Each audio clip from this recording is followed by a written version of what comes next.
2024년 6월 20일 경제뉴스 요약. 아이 낳으면 아파트 특공 기회 한 번 더. 정부는 저출생 극복을 위해 다양한 대책을 발표했습니다. 출생 가구에 대해 생애 한 번뿐인 주택 특별 공급 기회를 한 번 더 제공하기로 했습니다. 또한 육아휴직 급여를 월 250만 원으로 인상하고 소득 기준을 폐지하여 특례대출 기회를 제공합니다.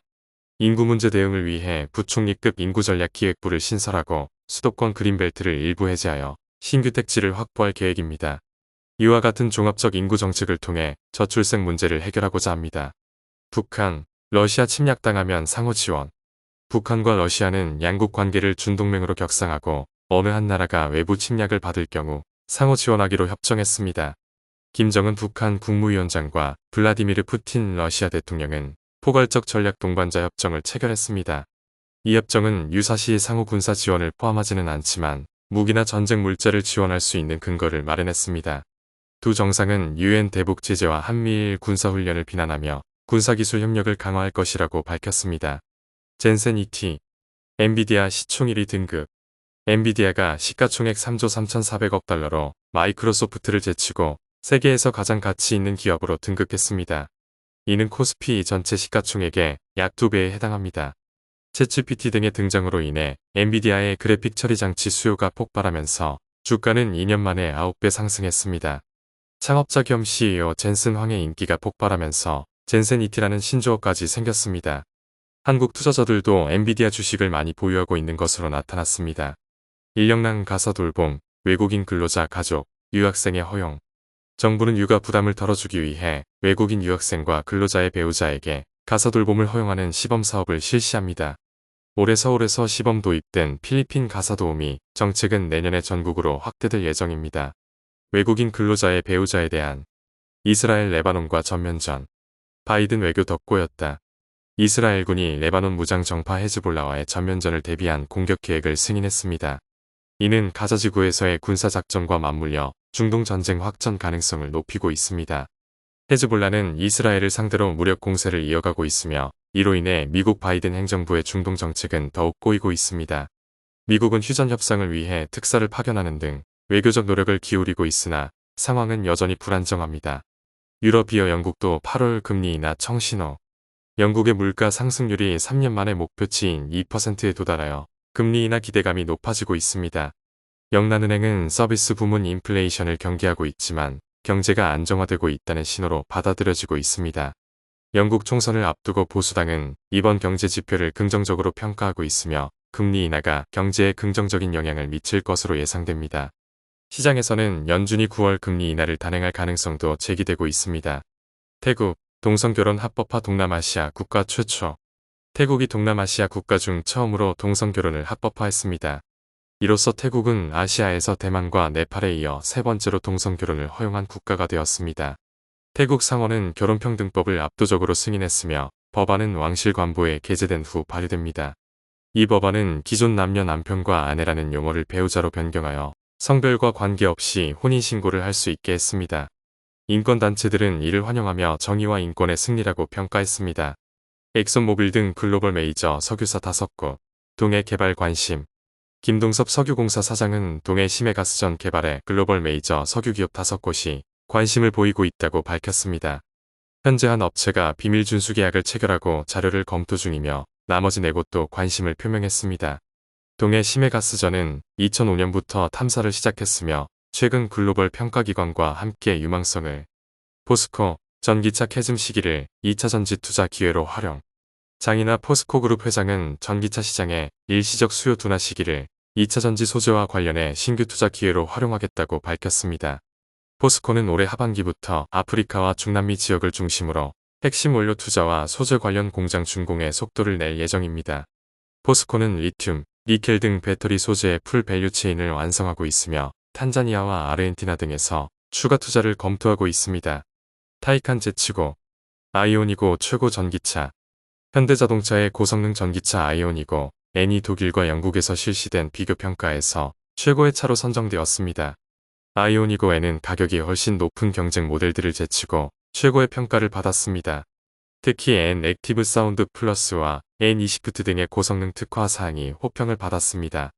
독일 뉘르부르크링 서킷에서 진행된 이번 평가는 아이온이고 N의 뛰어난 성능을 입증하는 계기가 되었습니다.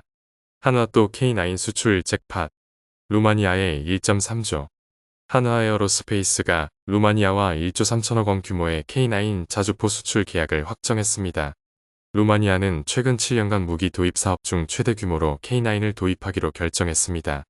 이번 계약으로 K9 자주포를 도입한 국가는 총 10개국으로 늘어났습니다. 루마니아는 방산업계에 새로운 큰손으로 부상하고 있으며 폴란드에 이어 한국산 무기체계 추가 수출 가능성도 높아졌습니다. 루마니아는 군 현대화 사업의 일환으로 대규모 무기 도입을 진행 중입니다. 배터리 구독하고 전기차 사면 EV3 택시가 1,500만원대.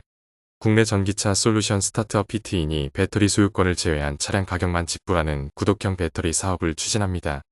이 서비스는 올해 말 출시될 예정이며 EV3 전기차의 구매 가격을 1,500만원대로 낮출 계획입니다. 배터리 구독료는 매월 혹은 매년 지불하게 되며 초기 차량 구매 부담을 줄. LG전자 전기차 충전사업 질주. LG전자는 미국의 전기차 충전사업자 차지포인트와 협력하여 북미 시장을 공략합니다. LG전자의 전기차 충전기에 차지포인트의 소프트웨어를 적용하여 충전 인프라스트럭처 사업에서 수주 경쟁력을 강화할 계획입니다. LG전자는 올해 1월부터 텍사스 공장에서 전기차 충전기를 생산 중이며 차지포인트의 충전 관제 소프트웨어를 통해 보안 인증을 받았습니다. 이번 협력을 통해 북미와 유럽, 인도 시장에서도 충전 사업을 확대할 방침입니다. DS 단석, 기후변화 겨냥, 2세대 바이오 디젤 생산. DS 단석은 평택의 2세대 바이오 디젤 하이브 원료 정제 공장을 건설 중이며 오는 9월 준공을 앞두고 있습니다. 이 공장은 저온 유동성 문제를 해결해 혼합 확대와 바이오 항공유로의 사용이 가능합니다. DS 단석은 폐기름을 재활용한 친환경 항공유 SAF를 생산하여 탄소 배출을 최대 80%까지 줄이는 목표를 가지고 있습니다. 또한 폐배터리와 폐플라스틱 리사이클 사업도 함께 진행 중입니다. 실리콘2 올 550% 상승. K뷰티 유통까지 화색.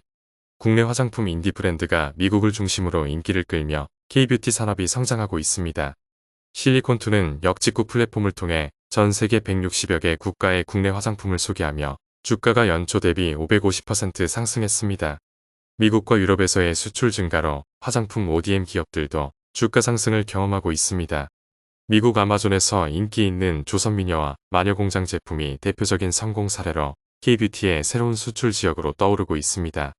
홍해 사태 길어지자 운송 ETF 고공행진. 홍해 사태와 미국의 대중국 관세 부과로 해운 운임이 급등하며 운송 상장지수 펀드가 2달 만에 14% 상승했습니다. 상하이 컨테이너운 임지수는 올해 초 대비 78.16% 급등했습니다.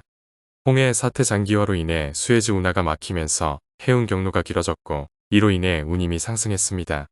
미국의 대중국관 하이젠 R&M 청약 흥행 7.6조 뭉칫돈. 로봇 액추에이터 전문 업체 하이젠 R&M이 일반 청약에서 2549.13대 1의 경쟁률을 기록하며 흥행에 성공했습니다. 청약 증거금은 약 7조 5,800억 원에 달했습니다. 하이젠 R&M은 로봇용 액추에이터를 생산하며 최근 로봇 사업에 본격 진출했습니다. 공모가는 희망 범위 상단을 초과한 7천원으로 확정되었습니다.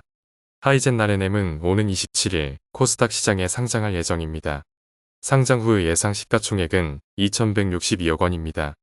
1조 원 카카오 데이터센터 맥쿼리 품으로 맥쿼리 자산운용이 카카오 데이터센터 인수 우선 협상 대상자로 선정되었습니다.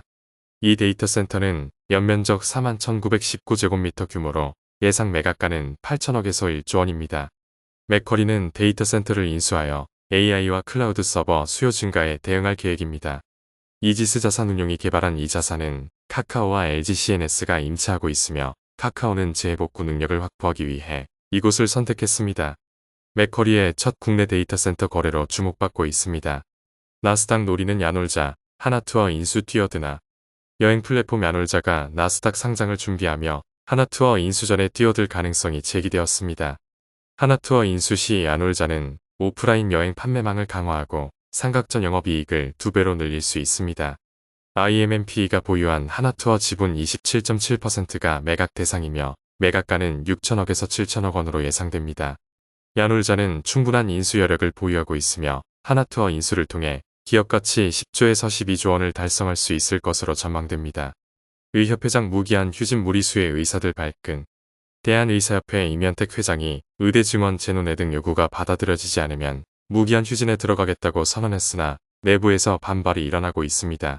대전협 등 전공의 단체는 의협이 일방적인 발표에 반대 입장을 표명하며 휴진 참여율이 저조한 상황입니다. 일부 전공,